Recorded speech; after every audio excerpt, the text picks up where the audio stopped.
दोस्तों स्वागत है आप सभी का हमारे एक नए वीडियो में। और दोस्तों आज से 6 दिन पहले लगभग नेपाल में आज से 6 दिन पहले सोमवार की ये घटना है। नेपाल में प्रोटेक्शन हुआ 6-7 दिन हो गए, एक हफ्ते, सोमवार को हुआ था, आज संडे है, मतलब 5-6 दिन हो गए। जेएनजी प्रोटेक्शन हुआ जिसमें से जो हमारे युवा हैं जितने भी, मतलब जो 1997 से और 2012 तक जितने भी युवा हैं उन्होंने धावा बोल दिया पूरे देश में। मतलब जो नेपाल पूरा देश है ना, पूरे देश में दंगे हो गए।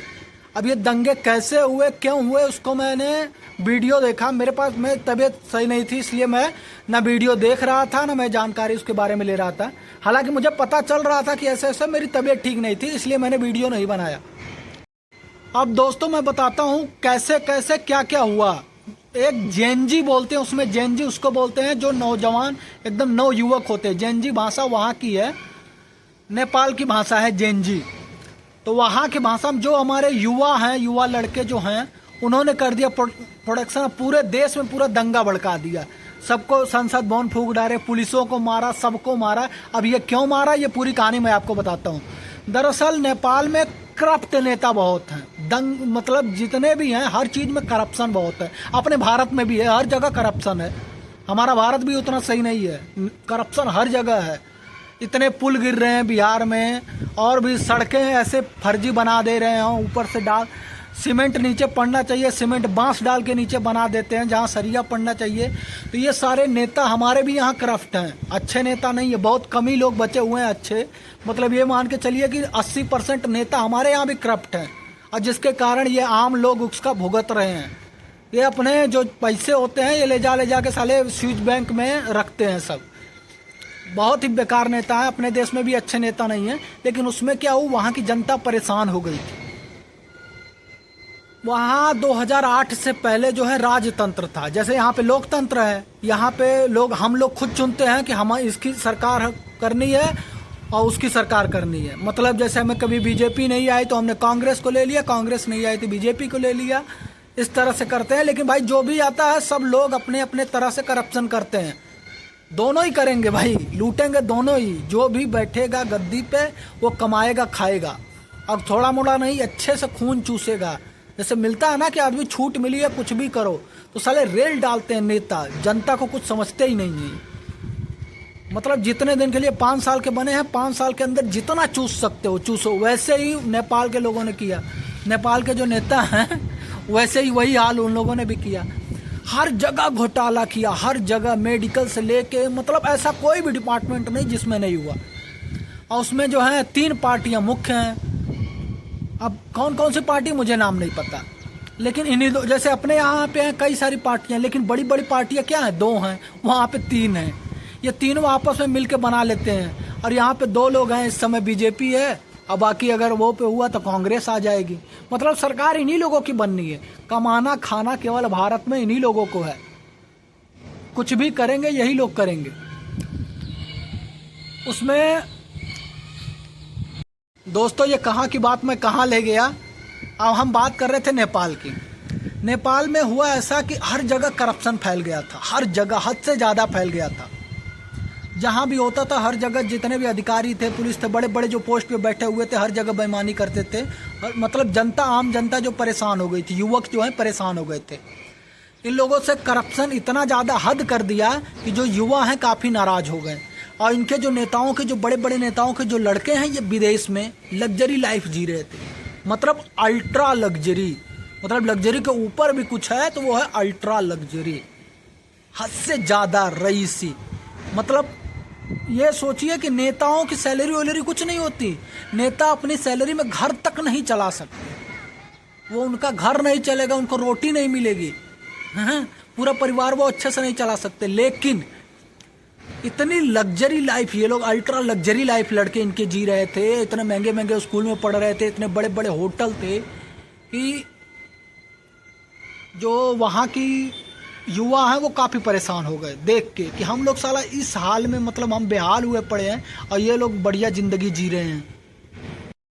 दोस्तों ये लोग अपनी लग्जरी लाइफ जी तो रहे थे, तब तक ठीक था, मगर इन लोगों ने क्या किया कि ये जितने भी जीते थे उसका ये लोग ब्लॉग बनाते थे। जैसे हम लोग ब्लॉग बनाते हैं, वीडियो बनाते हैं, तो हमारी तो लाइफ है नहीं, ना ही हम किसी नेता के लड़के हैं, तो हमारी नॉर्मल लाइफ है, किसी तरह से नमक रोटी चलता है। लेकिन ये लोग जो हैं अपने लग्जरी लाइफ दिखा रहे थे पूरा वीडियो में, अपने होटल, गाड़ियाँ, पर्स, महंगे महंगे पर्स भाई, 1.5-2 लाख के पर्स। आप सोचो कि 1.5-2 लाख में जहाँ पे भारत में एक घर नॉर्मल बन जाता है, वहाँ के इतने लोग पर्स वर्स, नेपाल के लोग, और नेपाल में काफ़ी गरीबी है, नेपाल के काफ़ी, यहाँ का जो पैसा है वहाँ हल्का पड़ जाता है, यहाँ का मतलब पैसा ज़्यादा होता है, वहाँ हल्का पड़ जाता है जाके। 1.5 रुपये, लगभग 1.5-2 रुपये का अंतर है इतना, मतलब यहाँ से 1 रुपये लेके जाओ तो वहाँ पे 2 रुपये हो जाएगा। तो ये सब डाल रहे थे वीडियो में और इंस्टाग्राम पे। तो क्या हुआ कि जो आम युवा थे, जो लोग, वो लोग शेयर कर रहे थे इसको दिखा के कि देखिए हम यहाँ परेशान हैं, हम यहाँ परेशान हैं, ना हमारा हॉस्पिटल बन रहा है, ना अस्पताल बन रहा, हर जगह करप्शन हो रहा है, और इनके लड़के जो हैं लग्जरी लाइफ। ये ट्रेंड करने लगा, सब विद्रोह करने लगे, सभी लोग विद्रोह मिलके करने लगे। तो इनके जो प्रधानमंत्री हैं, इनके नेता, इन्होंने क्या किया कि अब सब कुछ तो इन्हीं के हाथ में है भाई, पूरी पावर है। इन्होंने क्या किया कि जिस पे ये ट्रेंड हो रहा था, इंस्टाग्राम, यूट्यूब, फेसबुक, मतलब सब बंद करवा दिया, मतलब हद कर दी, हद से ज़्यादा कर दी, हद, मतलब सब कुछ इन लोगों ने बंद करवा दिया उसको। जब बंद करवा दिया तो युवा और भड़क उठे, भाई एक तो हमारे पास मनोरंजन का साधन था, एक तो आप ऐसे ही अन्याय कर रहे हो, ऊपर से सारा कुछ बंद भी करवा दिया अपने देश से। सब जितने भी युवा थे, मतलब जितने भी 25 साल तक युवा थे, 25 साल 30 साल के जितने भी युवा थे, जो लोग पढ़ाई कर रहे थे, वो लोग सारे सड़क पे उतर गए। सब लोगों ने संसद का घेराव कर लिया, वहाँ पे हर जगह को घेर लिया। इनके प्रधानमंत्री तब भी ये नहीं कि उनको आके समझाएं, उनसे बातचीत करें, उन्होंने अपने पुलिस को आदेश दे दिया कि सीधा गोली मार दो, मतलब जो भी आता है उसको गोली मार दो। वहाँ की जो आर्मी थी, पुलिस थी, जो संसद के रखरखाव कर रही थी, वो सीधा उनके सर में गोली मारा है, कई सारे युवाओं के सर में गोली मारा। और जब मार दिया तो वहाँ के जो लड़के थे वो भड़क गए, सारे लड़के भड़क गए, उनके पूरे खून में आग लग गई हर जगह के, मतलब पूरे देश में, क्योंकि सारे देश के लोग परेशान थे और ये लोग मलाई काट रहे थे, आग लग गई। लड़के सबने हर पुलिस वालों को दौड़ा दौड़ा के मारा, नेताओं की जो बुरा हाल किया, आप पूरा वीडियो देखेंगे समझ में आएगा। मैंने देखा, मैंने इतनी बुरी हालत की, इतनी बुरी हालत की, पूर्व प्रधानमंत्री को भी मारा पीटा, सबके मुंह में कालिक लगाई, लात पोछा मारे, जितने लोग भाग सकते थे भागे। वहाँ की सरकार ही चली गई, वहाँ की सरकार ही चली गई, और वहाँ पे जो है पूरा कंट्रोल आर्मी ने ले लिया, पूरी तरह से उस पर जो है कंट्रोल इस समय आर्मी का है, पूरा सरकार ही उजाड़ के फेंक दिया। इस तरह से पूरा दंगा फैला था, हद से ज्यादा कर दी। वहाँ के प्रधानमंत्री और वहाँ के ये कितना भी हो, लेकिन किसी को भी जान से मारने का हक नहीं है। और आप अगर सीधा बात, किसी की अगर युवा आपसे कुछ मांगने जा रहा है, लड़का मांगने जा रहा है, तो आप उसके ऊपर सीधा गोली चलाओगे तो भाई उसके लोग भड़केंगे जरूर। और ये होना था, एक तरह से सही भी है, एक तरह से गलत भी है, सरकार को भी ऐसा नहीं करना चाहिए था। और जो हमारे युवा लोगों ने किया वो भी तरीका गलत था, लेकिन परेशान हो गए थे, करे तो क्या। लेकिन अब इसके बाद भी जो सरकार आएगी वो भी वही हाल करेगी भाई, उसका भी काम यही है, कमाना खाना, वो भी कमाएगी खाएगी। तो दोस्तों ये था वहाँ का दंगा फैलाने का, ये जो फैला है उसका यही राज था। दोस्तों अब मैं चलता हूँ, फिर मिलता हूँ आपसे अगले वीडियो में। जय हिंद, जय भारत। हमारे देश में भी है, सभी लोग अगर मिल के आवाज़ उठाएंगे तभी कुछ हो सकता है, नहीं तो नहीं हो सकता। हर जगह हमारे भी देश में दंगे हो रहे हैं, सारे पुल टूट रहे हैं, सड़कें खराब हो रही हैं, सब ऊपर से लेके नेता मंत्री अधिकारी इंजीनियर सब मिल बांट के खा रहे हैं। खाओ खाओ, क्या करोगे, जब तक सब लोग जागेंगे नहीं तब तक कुछ नहीं होगा। यहाँ तो सब लोग एक दूसरे अपने अपने लिए बोल रहे हैं जीने के लिए, लेकिन भैया सब लोग जियोगे तो एक दिन सारे ही मरोगे, अपने अपने लिए नहीं, एक तरफ से सब मरोगे।